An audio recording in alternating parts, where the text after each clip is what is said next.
दर्शकों, जेके update prime time में मैं प्रशांत भारद्वाज आपका स्वागत करता हूं। आज के प्राइम टाइम में हम चर्चा करेंगे विक्रम रंधावा प्रकरण में प्रदेश भाजपा की रहस्यमय चुप्पी।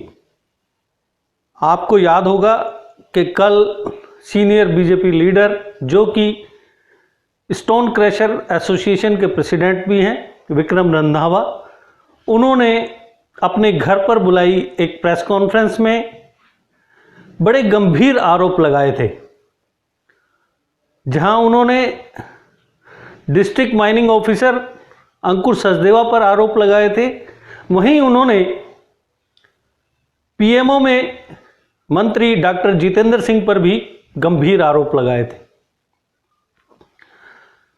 कल शाम को एक press conference doctor Jitendra Singh के एक समर्थक द्वारा आयोजित की गई, जिसमें विक्रम रंधावा को ये चुनौती दी गई कि वो जल्द से जल्द जो आरोप लगाए हैं उनके सबूत पेश करें, नहीं तो उनके खिलाफ मानहानि का दावा किया जाएगा। और जिस तरीके से हमेशा होता आया है कि मानहानि के जो भी दावे होते हैं वो करोड़ों में होते हैं, 100 करोड़ 200 करोड़, क्योंकि जनरली होता यह है कि मामला बाद में रफा दफा हो जाता है। वहीं दूसरी ओर अगर हम प्रदेश बीजेपी की बात करें तो प्रदेश बीजेपी की जो अनुशासन समिति है उसकी एक बैठक सुनील सेठी जो उसके अध्यक्ष हैं उनकी अध्यक्षता में आयोजित हुई। इसमें वीरेंद्रजीत सिंह एवं एनडी रजवाल शामिल हुए और उन्होंने विक्रम रंधावा को 2 दिन के अंदर सबूत पेश करने को कहा। ये जो कमेटी है ये अपनी जांच करेगी और उसके बाद अपनी रिपोर्ट उन्हें 7 दिन के अंदर स्टेट प्रेसिडेंट रविंदर रैना को सौंपनी है। बड़ी हैरानी की बात है कि करप्शन को लेकर जो बीजेपी के लीडर्स बड़े मुखर रहते हैं वो आज चुप है। अगर यही भ्रष्टाचार के आरोप किसी विपक्षी दल के नेता पर लगे होते तो आज के समाचार पत्रों में, मीडिया चैनल्स में ये नेता बड़े बड़े आरोप लगाते और उनका वो करते।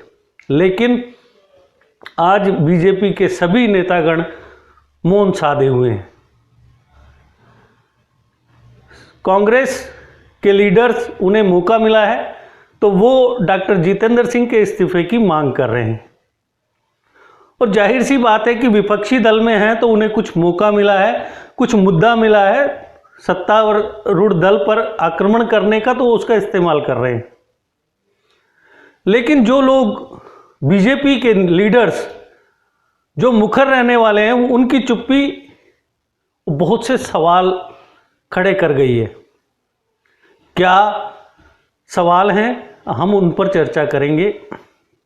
जिस प्रकार से ऐसी चर्चाएं उठती रही हैं हमेशा से कि डॉक्टर जितेंद्र सिंह का कद लगातार इतना ऊंचा हो गया कि उसके सामने जो उनका कद था उसके सामने स्टेट बीजेपी के जो दूसरे लीडर्स हैं, यहाँ तक कि जो स्टेट प्रेसिडेंट हैं रविंदर रैना, उनका कद भी छोटा नजर आने लग गया। ना सिर्फ पार्टी में लिए जाने वाले फैसलों में बल्कि जम्मू कश्मीर से संबंधित सभी फैसलों में डॉक्टर जितेंद्र सिंह जो चाहते थे वही होता है। चाहे 4G का मसला हो या कोई दूसरे मसले हो।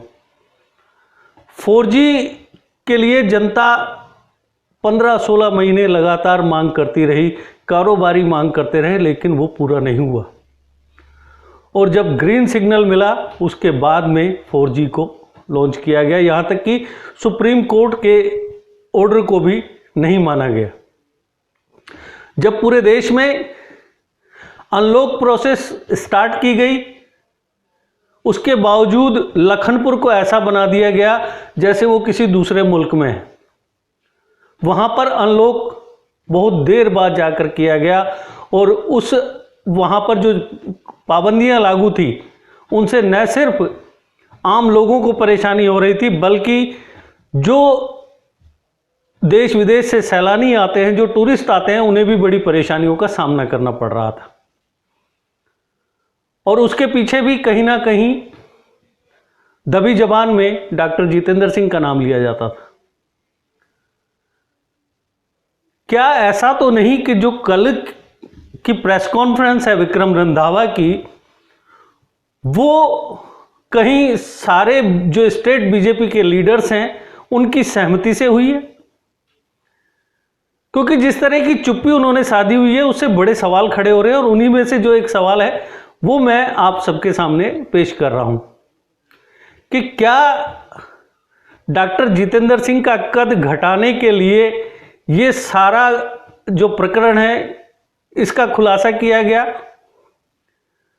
तभी में इलीगल माइनिंग, उसकी वजह से पिछले 16-17 महीने से जो लोगों को परेशानियां पेश आ रही हैं, चाहे वो आम लोग हैं तो उन्हें 4 गुना ज़्यादा कीमत देकर रेत बजरी खरीदनी पड़ रही है, वहीं जो ठेकेदार हैं उन्हें परेशानियों का सामना करना पड़ रहा है क्योंकि उन्हें जो छोटे मोटे कॉन्ट्रैक्ट मिले हैं वो पूरे नहीं कर पा रहे, मटेरियल नहीं है, कंस्ट्रक्शन मटेरियल नहीं मिल रहा।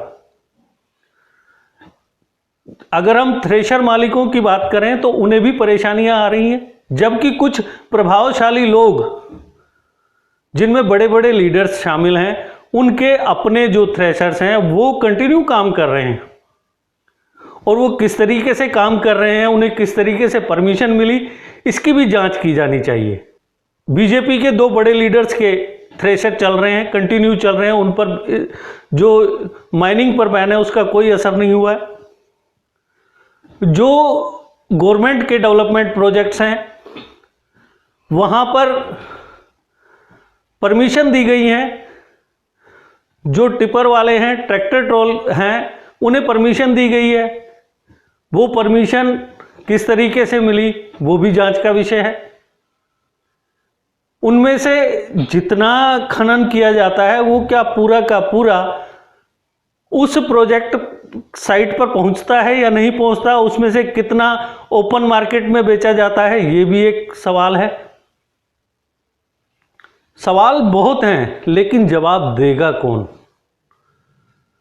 प्रदेश भाजपा ने जिस तरीके से अनुशासन समिति से एक नोटिस जारी करवा दिया, इस नोटिस का क्या हश्र होगा ये आप और हम सब जानते हैं, क्योंकि पूर्व में जो नोटिस जारी किए गए थे स्टेट बीजेपी द्वारा उनका क्या हश्र हुआ, चाहे वो गगन भगत का मामला हो या चौधरी लाल सिंह का मामला हो या चौधरी सुखनंदन का मामला हो, ये तो हाल ही के चंद नोटिस हैं। उसमें होता यह है कि या तो मामले को खुर्द-बुर्द कर दिया जाता है या संबंधित नेता पार्टी को अलविदा कह देता है। जहां चौधरी लाल सिंह ने, गगन भगत ने बीजेपी को सलाम कर दिया, वहीं चौधरी सुखनंदन ने जो किसान रैली आयोजित की थी उसको लेकर उन्हें नोटिस दिया गया था, उस नोटिस का क्या हुआ, उन्होंने माफ़ी मांगी या नहीं मांगी, क्या हुआ कोई पता नहीं। ऐसी चीज़ें सार्वजनिक नहीं की जाती। आप एक तरफ जनता के सामने एक नज़ीर पेश करने की बात करते हैं, दूसरी तरफ आप जनता को सही तस्वीर नहीं दिखाते अपनी पार्टी की, तो आपको क्या कहा जाएगा? आप किस तरीके से दूसरी पार्टियों से अपने आप को अलग साबित कर रहे हैं? पहले एक नारा था पार्टी विद डिफरेंस, लेकिन आज वो डिफरेंसेस खत्म हो गए, क्योंकि आज विपक्ष है ही नहीं। जो विपक्षी थे वो बीजेपी में आ गए। ओरिजिनल बीजेपी कहां है कोई पता नहीं।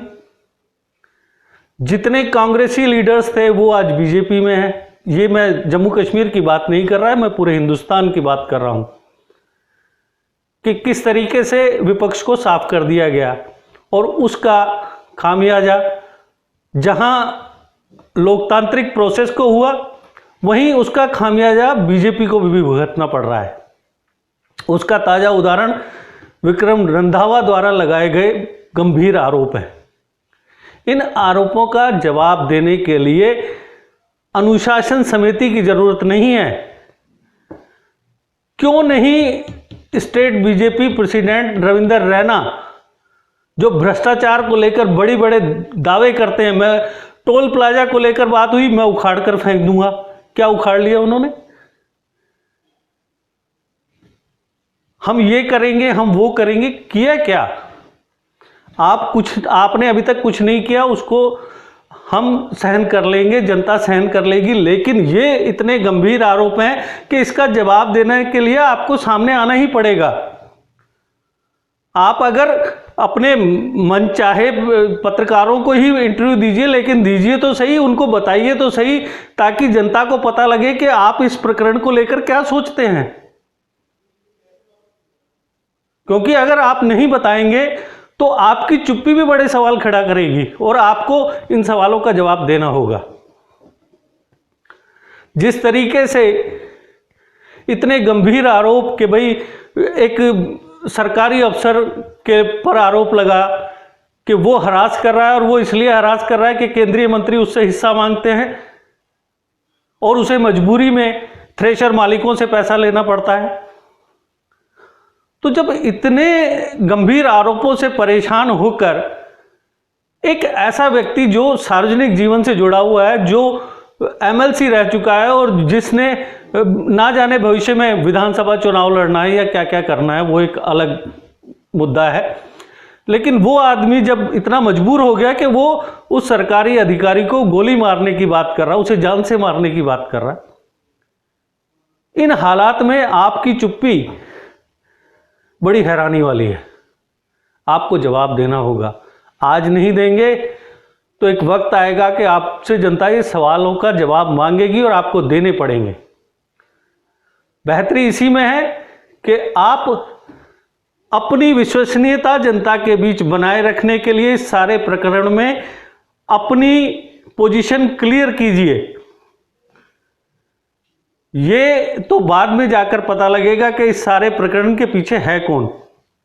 क्या वास्तव में डॉक्टर जितेंद्र सिंह का कद घटाने के लिए स्टेट बीजेपी के सभी लीडरान एक हो गए हैं और उसमें जो बंदूक थी उसके लिए विक्रम रंधावा का कंधा इस्तेमाल किया गया, या उनका कद कम करने के लिए, पार्टी की छवि में सुधार लाने के लिए जो मुख्य संगठन है आरएसएस, उसकी तरफ से कोई ऐसा गाइडलाइन थी या कोई ऐसा निर्देश था कि इस तरह का कुछ किया जाए ताकि डॉक्टर जितेंद्र सिंह को काबू में किया जा सके। पिछले कुछ समय के दौरान जम्मू कश्मीर में इनडायरेक्ट तौर पर, ये हम नहीं कहते, सारे ब्यूरोक्रेट्स आपसी बातचीत में मानते हैं और सभी लीडर्स ये मानते हैं कि इनडायरेक्ट चीफ मिनिस्टर हैं डॉक्टर जितेंद्र सिंह। उन्होंने जो चाहा वो किया। लेकिन सच्चाई, अगर डॉक्टर जितेंद्र सिंह पर आरोप लगे तो आज टेक्नोलॉजी का ज़माना है। वो जहाँ भी थे, जिस भी हाल में थे, वो वहाँ से लाइव हो सकते थे। जिस तरीके से वो ट्विटर पर नेताओं को श्रद्धांजलि अर्पित करते हैं, बधाइयाँ देते हैं, उसी तरीके से वो अपना वीडियो अपलोड कर सकते थे। वो बता सकते थे कि सच्चाई क्या है। मेरे पे आरोप जो लगाए गए हैं उनका जवाब ये है। लेकिन उन्होंने खुद आने से बेहतर अपने एक, अब हम मातहत कह लें या कुछ और कह लें, उसको आगे किया और उसने एक प्रेस कॉन्फ्रेंस की और वो भी उनके ऑफिस में, और उसमें उन्होंने विक्रम रंधावा से सबूत पेश करने को कहा और उनसे 1 करोड़ रुपए की मानहानि का दावा किया कि अगर उन्होंने सबूत पेश नहीं किए तो उन्हें 1 करोड़ रुपए डॉक्टर जितेंद्र सिंह को देने होंगे। आज ये वक्त की मांग है कि जहां डॉक्टर जितेंद्र सिंह जनता के समक्ष आकर इन आरोपों की सच्चाई का खुलासा करें, इसके साथ साथ बीजेपी के जो स्टेट प्रेसिडेंट हैं वो इस पूरे प्रकरण के बारे में जनता को सच्चाई बताएं कि क्या, किन हालात में विक्रम रंधावा ने ये सारे आरोप लगाए हैं। अगर विक्रम रंधावा ने व्यक्तिगत रूप से ये आरोप लगाए हैं, तो क्या पार्टी उनके साथ है? या एक बीजेपी लीडर के तौर पर उन्होंने ये आरोप लगाए हैं, तो क्या बीजेपी उनके साथ खड़ी नजर आएगी? ये बहुत से सवाल ऐसे हैं जिसका जवाब हमारे दर्शकों को, जनता को मांगना है। एक दिन वक्त आएगा कि मांगना है, और स्थिति आपके हाथ से धीरे धीरे निकलती जा रही है। जो विश्वास जनता ने स्टेट बीजेपी पर किया था, उस विश्वास के बदले अभी तक जम्मू के लोगों को तो कुछ हासिल नहीं हुआ है।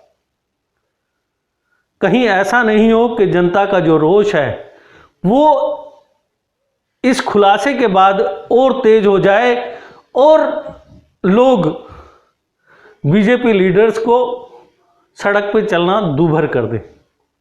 इसलिए बेहतर है, ये समय की मांग है कि आप इस पूरे प्रकरण पर सार्वजनिक रूप से बयान दीजिए, जनता को बताइए कि पार्टी का क्या रोल है, पार्टी की स्टेट लीडरशिप जो जम्मू कश्मीर के नेता है उनकी क्या राय है इस बारे में। वो विक्रम रंधावा के पक्ष में है या डॉक्टर जितेंद्र सिंह के पक्ष में है, क्योंकि ये खुलासा तो होकर रहेगा। और ये तो क्लियर सी बात आ रही है कि अगर ये जांच होगी, कुछ होगा, अगर विक्रम रंधावा को बीजेपी से निकाला जाता है, वो भी बीजेपी के लिए नुकसानदायक हो सकता है। क्योंकि आज जो व्यक्ति सार्वजनिक जीवन में रहते हुए थ्रेशर मालिक की हैसियत से इतना कुछ बोल सकता है, अभद्र भाषा का इस्तेमाल कर सकता है, तो आप खुद अंदाज़ा लगा सकते हैं कि जब उस पर किसी पार्टी का लेबल नहीं होगा, वो बागी होगा, वो विद्रोही होगा, तो वो किस तरीके से रिएक्ट करेगा, इसका अंदाज़ा आसानी से लगाया जा सकता है। अब ये तो आने वाले वक्त में ही पता लगेगा कि विक्रम रंधावा के खिलाफ बीजेपी क्या एक्शन लेती है और डॉक्टर जितेंद्र सिंह का कद कम होता है या वो इस प्रकरण से और अधिक बलवान, शक्तिशाली होकर निकलते हैं। तो दर्शकों, आज के प्राइम टाइम में बस इतना ही। कल फिर किसी नए मुद्दे के साथ आपसे चर्चा करेंगे। तब तक दीजिए इजाजत। नमस्कार। जीके अपडेट रहे हमारे साथ। अगर आप ये वीडियो YouTube पर देख रहे हैं तो हमारे YouTube चैनल को सब्सक्राइब करें और बेल आइकन को क्लिक करें। अगर आप ये वीडियो Facebook पर देख रहे हैं तो हमारा Facebook पेज लाइक जरूर करें। For advertisement please contact 7051091811।